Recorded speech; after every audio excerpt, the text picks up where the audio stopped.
बिस्मिल्लाहिर्रहमानिर्रहीम। अस्सलाम वालेकुम। आपका दोस्त सलमान हैदर। दुआ है परवरदिगार से कि उसने आपको और आपके अहले खाना को अपनी हिफ्ज़ अमान में रखा हुआ। इस वक्त जिस सियासी जमात को सबसे ज़्यादा यकीन है इलेक्शन के ऊपर, इलेक्शन में अपनी जीत के हवाले से जिस तरीके से हवा बना दी गई है, जिस तरीके से हवा का पता चला दिया गया है, इवन मुखालफिन तक सबको पता है कि मुस्लिम लीग नून के अलावा और कोई नहीं है। मियां मोहम्मद नवाज शरीफ साहब के लिए ये तमाम कड़ियाँ एक ख़ास तरीके से जोड़ी गई हैं।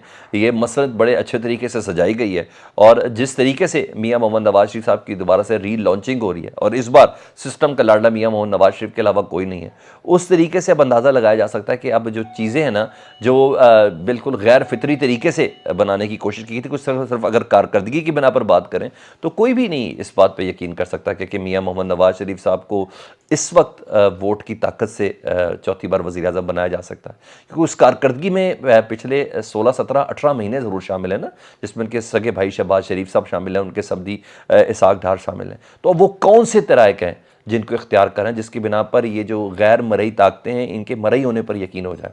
यानी ये जो गैर फितरी तरीके से मियां मोहम्मद नवाज शरीफ साहब की लॉन्चिंग और फिर अदालतों से रिलीफ और फिर लाहौर और फिर इस्लामाबाद और फिर जिस तरीके से ये तमाम चीज़ें हो रही हैं, आज की तारीख में भी मियां मोहम्मद नवाज शरीफ का स्टेटस एब्स काउंटर का है, सजा याफ्ता का है।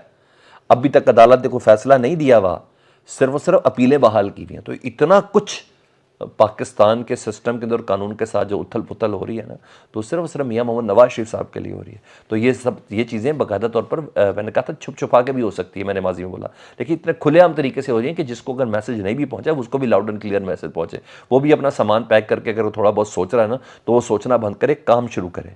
और जाहिर बात है सबको इस बात का अंदाज़ा है और ऐसे ही मामला साजगार बनाए गए हैं। साबिक रुकन कौमी असम्बली जी वजीहा कमर, पाकिस्तान तहरीक इंसाफ से इनका ताल्लुक था और माजी में शहबाज शरीफ साहब, हमजा शहबाज जब वज़ीर आला बन रहे थे तो कहा जाता था कि इनके ज़रिए पैसे तकसीम किए गए पाकिस्तान तहरीक इंसाफ के MPs को, उनको वोट देने के लिए, और इन्होंने भी पैसे पकड़े में। और हमजा शहबाज साहब के हवाले से पाकिस्तान तहरीक इंसाफ की ये रुकन थी, तो मगर इन्होंने कुरान पे हलफ भी उठाया, उन्होंने कहा नहीं ऐसी कोई चीज़ नहीं है। लेकिन ये मौसूफ़ा बिल्कुल तैयार थी और ये तमाम चीज़ें एक जगह पर रेडी थी। अब वो माहौल जो था ना, उस माहौल पे उसको चोट लगाना बहुत ज़रूरी है। आज ये बाकायदा अता तारट साहब के साथ गई हैं, शहबाज शरीफ साहब के साथ मुलाकात की है और बाकायदा तौर पर उन्होंने मुस्लिम लीग नून को ज्वाइन कर लिया। तो अब वो जो हमारे लिए 75-76 साल में तो कोई नई चीज़ नहीं है, लेकिन अब वो उस पे लेवल पे काम शुरू हो गया जिसमें जहांगीर तरीन साहब के जहाज़ इस्तेमाल होते थे या अब वो मुलाकातें की जाती थी। पहले जो मरी और चांगा मांगे में होता था वो अब ज़रा ओपन होना शुरू हो गया। बाकायदा मुस्लिम लीग नून को ज्वाइन किया और ये गेम बहुत पुरानी है और अब ये इलेक्टेबल्स को तोड़ने का सिलसिला शुरू हो जाएगा। अब वो चीज़ें जो गैर फितरी तरीके से हो रही थी या फितरी तरीके से होते हुए नज़र आएंगी।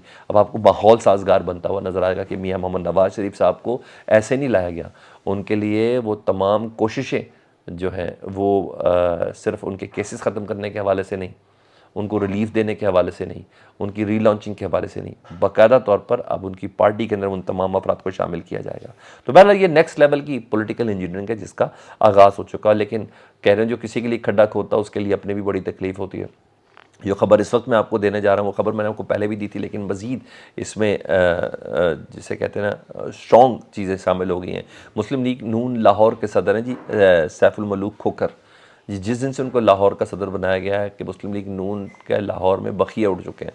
ठीक है, कोई शक नहीं, एक बहुत बड़े इन्वेस्टर हैं, एक बहुत बड़ी पार्टी है और लेकिन जब से वो आए हैं लाहौर की सियासत में इख्तलाफ है। ज़ाहिर बात है ख्वाजा साद रफ़ीक साहब का एक ग्रुप, ख्वाजा साद रफ़ीक साहब ख़ुद बहुत बड़े कैंडिडेट थे परवेज़ मलिक साहब के दुनिया से जाने के बाद कि वो सदारत का ओहदा ये संभालें, लेकिन मरियम बीबी साहबा के बहुत करीब है, मरियम बीबी की बल्कि फैमिली के बहुत ज़्यादा करीब है। तो उन्हें सैफुल मलूक खोखो को जब से हिस्सा बनाया तो आपने देखा होगा ख्वाजा साद रफ़ीक वगैरह, अब शाहज़ नादिर अब मियाँ साहब आए तो थोड़ी बहुत तकरीर शक्रिया कई कॉर्नर मीटिंग्स वगैरह के अंदर नज़र आ रहे थे, अदरवाइज़ वो कहीं भी नज़र नहीं आ रहे थे।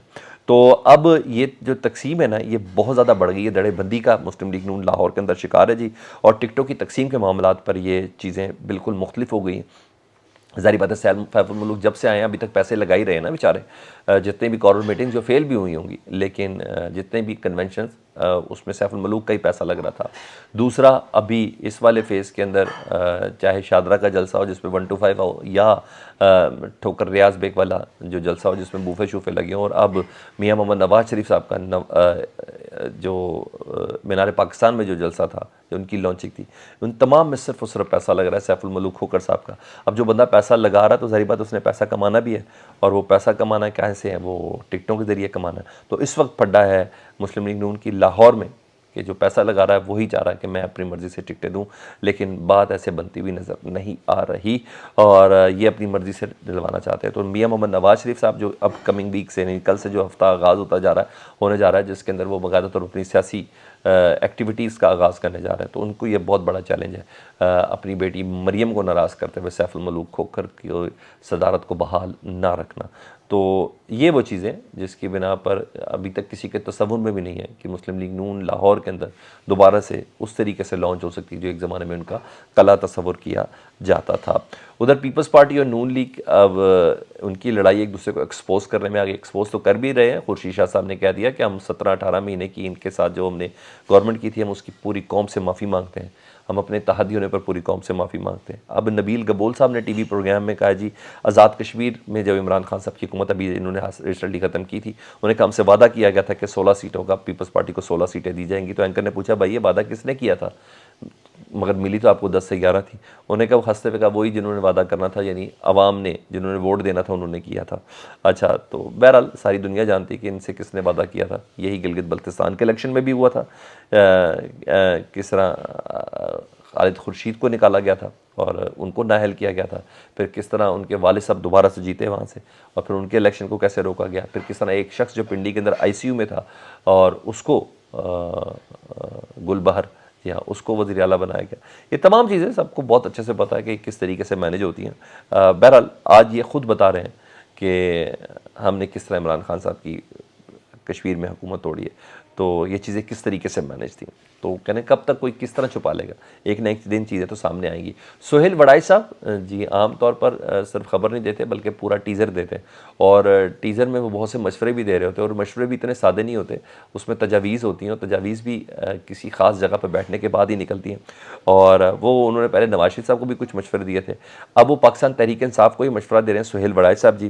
اور وہ کہتے ہیں کہ پاکستان تحریک انصاف کو چاہیے کہ چودھری پرویز الہی اور شاہ محمود قریشی کے ساتھ مقتدرہ سے ملاقات کرے، یعنی اسٹیبلشمنٹ سے ملاقات کرے، ان کے ساتھ مذاکرات کریں جی پاکستان تحریک انصاف، شاہ محمود قریشی اور چودھری پرویز الہی صاحب کی شکل میں، اور اپنا یہ پیغام پہنچائیں کہ ہم پرامن جمہوری سیاست کرنا چاہتے ہیں.